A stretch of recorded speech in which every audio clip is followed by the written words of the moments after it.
they were able to give to the poor. If you don't have money, you cannot give to the poor. Right. So when people look at what you have, so I've learned, right, that it really doesn't make any sense to be jealous of what somebody else has. Yeah. Do you believe there's a portion for everybody? Do you believe that?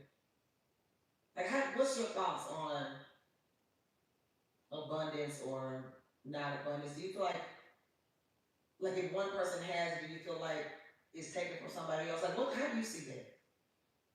I don't think it's taken. I just think that that person did certain things to get to where they are.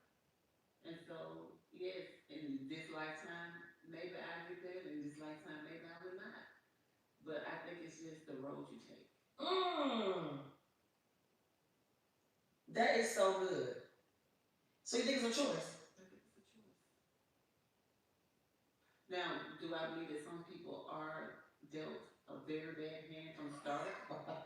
Yes, I believe that too. I believe some people are born into a cycle of poverty Yeah. that they have not figured out how to break that chain of poverty. Yeah. So yes, some people are born into a very bad situation.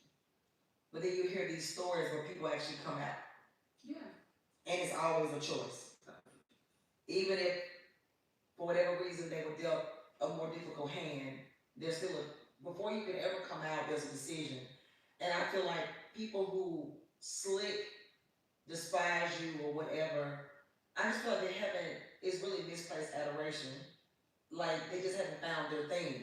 So the time that they're spending watching me or watching you, they could be building their own. They could be figuring out for themselves. So you have people who watch your every move, but they never clap. Mm-hmm. I've had that a lot. Like, also, you do watch me, you do pay attention, but you never say anything at all. You never support me at all. So in that situation, I've had people get on my comments and say, I'm unfollowing you. Bye. That's what I'm saying. So I don't want to see any more of this right here. Okay, but then they still be there. Yeah. It's like, okay, so why are you still following? Why are you still watching? So there's a difference between supporters and spectators. Spectators, yes. Spectators. And spectators are the ones who think they know you, but they would rather, I don't know, it's just frustrating. I'm not frustrated, but it's just interesting to me that people get upset with you for having, like it didn't cost you anything. It's true. It's just like you, all right, tell us about your journey with nursing, because you started out as the LPN, right? Right. All right, tell us about that journey. Started out as an LPN and worked at the state hospital. That's where we met. My first job as a nurse. Mine too. I loved it out there. We were like family. It was cool. It was easy too. It was easy. And then I progressed to an RN. I still stayed hospital. How many years did you work out there? I think it was like 10. I did 6. No, I did 4. Yeah. I did 4. I think it was like 10. From 2001. We started in like 01 together. 2009 or 10 or something like that. Yeah. And I did long-term acute care with the Regency Hospital. A lot of home health, nursing home type agency jobs. Used to do that a lot. Girl, boy, that was some easy, good money back in the day. Yeah. And then progressed on to psych and PACU and GI. She's a real nurse. And I never did hospital or acute care. Yeah. So now I'm actually just doing home health type nursing. Yeah. So, but the journey was hard. What'd you say? The journey was hard, especially school. Like, oh my gosh, getting a master's degree, I wanted to just throw my whole brain away. Yeah. Because it was rough. Yeah. Especially, oh my God, especially research. Like, my head goes off to every researcher in this world. Like how? How do they do this? Every scientist, every researcher. So I said I meant to say, like the same way, you know, I've traveled this journey, this educational journey. Yeah. And then later on, you have people who hate on you because of what you became. Yeah. They expected you to fail. And then, or they don't want to, like, I guess it's just a disconnect. So they hate on you, but they won't do it themselves. True. So you go through it, and you went through it, I went through it, you know, because you don't get to this point without sacrifice, right? But then other people who don't have discipline, don't have sacrifice, don't have vision, they want to come in and actually sabotage. It's one thing for you not to support me. That's cool. But then I feel there's another level when not only do you support me, but then you try to sabotage what I'm doing. Like years ago, you were in a situation where the person basically was trying to distract you from being able to pass your boards. Oh yeah. Let's talk about that. Oh yeah. Yeah. And like on the day of your boards. Yes. Pick the argument, pick a big fight with me. So I was off when I went to take boards. Couldn't think, was too stressed out to even. What was the argument about? Do you remember? Girl, no, something stupid, just to argue. And yeah. And then you failed your boards. I did. Yeah. I couldn't process. I was already, my brain was gone at that point. I couldn't think because I was so mad. I was so angry at that point that I could not put it on pause when it was time for me to take my test. And I distinctly remember when you went back to retake it, you didn't tell anybody. I think I knew. You knew. I didn't tell anybody else. Now, what do you think about the fact that when you're working on something important and how you had to not tell anybody, including the people you live with, the person you live with, you cannot tell this person that you were doing something to make you better? What's up with that? When I can't safely share with you what I'm doing to make me better, which would make us better, but you're fighting against me instead of working with me. So to even speak on that, before I even went to LPN school, I was still living in my hometown, Natchez. And I called one of my friends. I was like, "Girl, I gotta get out of this place." I was like, "I don't know what I'm doing." Like, and she was like, "Go to nursing school." And I was like, "What were you doing? Because you didn't go straight out." No, I was doing college. So I was doing, like prereq classes and things like that. Yeah. But I hadn't gotten into a program, and I had everything I needed to be in nursing school. What were you gonna do at first? Respiratory therapy. Oh, okay. Yeah. So the friend was like, "Just go to nursing school," and I was like, "Okay." So at the last minute, I applied to Hines Prepared Nursing School, and I got it. So this particular guy, the first guy I married, I called him. I was like, "Yeah, I'm moving to." So you on the date this time? Okay. I was like, "I'm moving to Jackson. I'm going to nursing school." And he was like, "Why would you do something like that?" Like, so in the beginning, there's always red flags. In the beginning, he was trying to stop me from going to nursing school. Because in his mind, if I became a nurse, that means I no longer needed him. Oh my God. Would no longer want him. And I was going to strive to be with a doctor. That would have been nice. He did not want me in nursing school from the beginning. How long had y'all been talking at that point? Because y'all weren't married. Honestly, maybe a year. Okay. Or something like that. Year and a half, maybe. But yeah, he didn't want me to go to nursing school. So it started when we even started. Girl, that is crazy. Yeah. So did he ever say, because you're going to interview with a doctor, or you just feel like... No, he said all those things. He said it to you. He said those things. You're not going to eat anymore. You're not going to want me anymore. You're going to end up messing with one of those doctors or something. That type of situation. Yeah. He literally said those words. So did that stay in the back of your head? Did I mess with the doctor? That would have been nice. No, the part about, did he ever say you couldn't make it? He never said I couldn't make it. He knew you could make it. He just didn't want me to do it. Because you were going to not need him, and you were going to... Yeah. Well, the not need him part was correct, but we missed that doctor part, didn't we? I mean... So, like, what do you do when the person is, like, in your house or in close proximity to you? But they're not for you. It gives you the attitude of not wanting to share your hopes, your dreams, your aspirations, even your accomplishments with them. Isn't that something? So they don't flat out say I'm against you or I'm a hater, but they say things and they do things to let you know that they're not for you. They don't say, "Oh, that's great, babe. I'm happy for you. Oh, you're gonna do fine." Like that's all I want to hear. You're gonna do fine. I'm happy for you. You can do it. You don't have to say anything. Like how hard is that? How hard is that? But see, the thing is that's intimidation, that's insecurity. So you become a threat.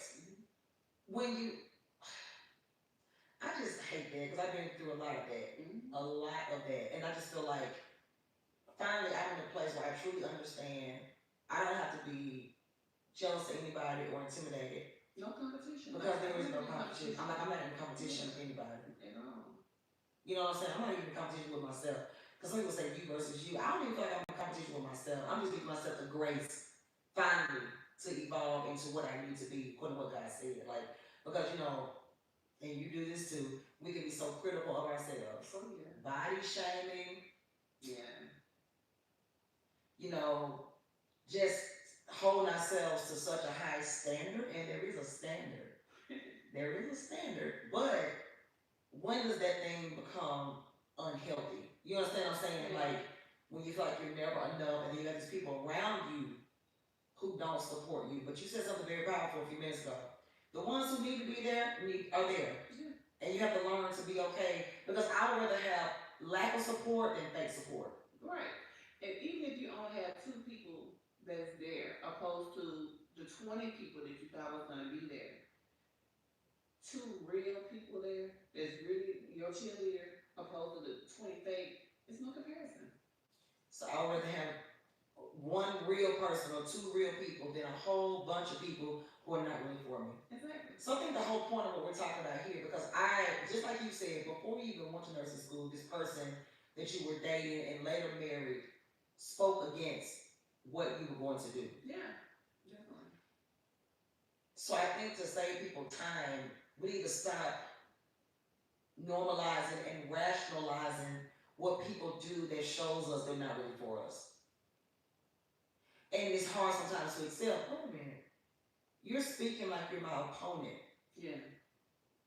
And what do you do when you build a life with somebody that you later discover is your opponent? That's a mess. That's a mess. That's a whole nother. That's another episode. That's another episode. But that's a mess. Because then how do you undo the foolishness? And it's like, okay, I share my life with an undercover hater. It's one thing for them to be out there and somebody riding into my house and saying the other house around the street was bigger than yours. That's fine, whatever. But when you actually try to build a life with somebody who's competing against you, you can't do it. And throwing shade, in the end, it's just not gonna work out. It's not gonna work out. It's not. Because that means we're going in 2 different directions. Instead of us building together, we're tearing it down together. Because as sure as I build it, you're pulling it back down. And this can be done with words, with actions, gathering other people to also, people will actually gather troops to try to make you look a certain way. A painted picture, a lie, it could be a complete lie. Yeah. But these are just people who are literally just jealous of you or feel intimidated or you're no longer making them feel like they're necessary. Right. And I think that goes for whether it's romantic or platonic or whatever. I just think that's a thing. And we don't need to dismiss it. If you're not speaking a language of support, then just go on. I don't want to talk to you. Go about your business. If you can't support me in my endeavors, I don't want to talk to you. Yeah. Because even when I was in nursing school, at the time the person I was with, he said I would never finish. I have a doctorate in nursing. But when I was struggling through nursing school, like straight struggling, my best friend at that time died in a car accident. Like I almost flunked out of nursing school. Yeah. But I vividly remember the person that I was with at that time saying, you will never become a nurse. Just think of all the times that someone told you that you wasn't this and you wasn't that. What if you believed it? What if I had believed that nonsense? Yeah. So you have to listen to what people say. Anybody who's speaking that way towards you, that's not a conversation or an environment that you need to be in. If you cannot support me, and if you can't encourage me, and if you're gonna tear down, there's nothing worse than a dream snatcher. Like you're excited, you're motivated, you're calling your friends or whoever, and you're saying, I just got this great idea. And the other person's like, oh, okay. It's like, well, okay, you're not even excited about something that I'm excited about. I feel like if I'm excited about it, if you really care about me, just because I'm excited about it, like, okay, for instance, I had no idea you were growing veggies in your backyard. Yes. Like, when did you start growing cayenne peppers? What else you got back there? Tomatoes? Cherry tomatoes, bell peppers. And Like,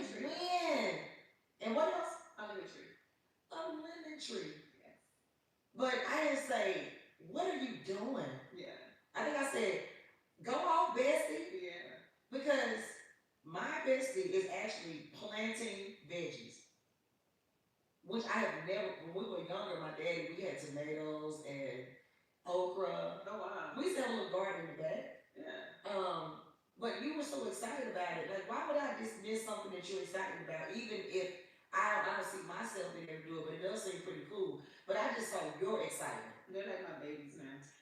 I check on them every day, like soon as I get home from work. I cannot believe this. And when did you start doing this? So I got interested in it for two reasons. One, the healthcare that I work for, they eat very healthy, right? And some of the ladies in there have gardens and stuff, and they'll bring things that they're growing. Looking like from a their garden. homegrown tomato. Yeah, and then when I go back to Natchez to my mom's house, her husband and her have all types of Really? stuff. Girl, yes, they growing watermelon, tomatoes, cucumbers, just all types of stuff. And I was like, you know what? I need to start growing things because for one, I don't know what all they're putting in our food. True. And I was like, if the one thing I can change is maybe get some vegetables in out my backyard. That's so cool. I was like, that is, yeah, it's the coolest. But it's thing. so out of the box for you. It is out of the box. But But it's peaceful for me too. there it is. Would you have ever imagined yourself doing that? Heck no. I don't even like being out in the sun. That sounds like- in the dirt. They did not. But I was like, I didn't say what. I said, yay. But I Because have a lot of real plants that I'm growing in the house that I named and talked to. And yeah, and Dakota and I get into it every day because the plant that my brother planted, yeah, for some reason she's drawn to that plant and she gets into that plant and don't mix with any of the rest of them. really. Yeah. But that's, So her brother Mark passed away. How many years has it been now? he passed away in 2021. Wow, it's been 4 years. Okay.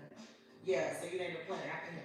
I did. And the baby plays with the plant. All the time. And it ignores me. Oh my god, it ignores me. All these other things you can mess up. But please leave Mark. Like I was playing Mark. Please leave Mark alone.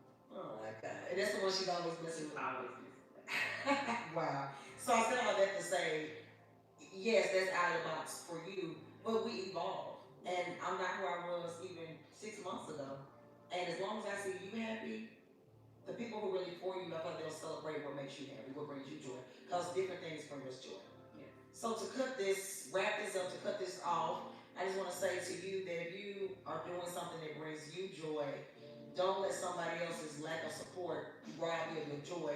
Or if you're around people who don't actually celebrate you, they don't show up, they speak against your dreams and your visions, those types of people who speak against, it's one thing to not show interest or whatever, but those who open their mouths and actually speak against what you're doing, you need to get rid of them quick, fast, and in a hurry. That's like number one priority. Yeah. And just be mindful, there are people who really are just undercover. They undercover legit don't like you. So always take time and evaluate the language of your circle and the language of people who have access to your ears. And if they are not encouraging you, you need to make your adjustment. That's it for now. We'll see you on the next episode. Bye.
My Bosch dishwasher leaves my dishes incredibly dry. You hear that moisture? I hear the dish out pigeons, dirty dishes. Wash